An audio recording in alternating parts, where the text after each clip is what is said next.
ሰላት ግዴታ ነው። ከሰላት ወደ ኋላ ማለት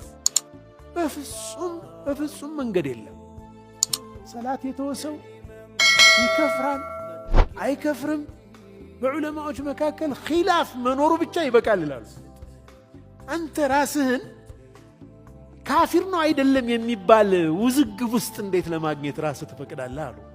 ታሪክ الصلاة ሆነ ሰላትን ትተህ ዑለማዎቹ ይህ ሰው ካፊር ነው ወይስ አይደለም ብለው የሚከራከሩበት ሰው ለመሆን ለምን ትፈቅዳለህ ለራስህ? ከባድ ነገር እኮ ነው። የኩፍርና የእስላም ጉዳይ ሆኖ አከራካሪ መሆኑ ምን ያክል ከባድ እንደሆነ ያሳያል። 5 ወቅት ሰላት እንግዲህ የሰላትን ክብደት ያሳያል። ወንድሞች አባቶች፣ ሌሎቹ ግዴታ የተደረጉት ነገሮች ሁሉ በጅብሪል አማካኝነት ወህይ እየወረደ ነው።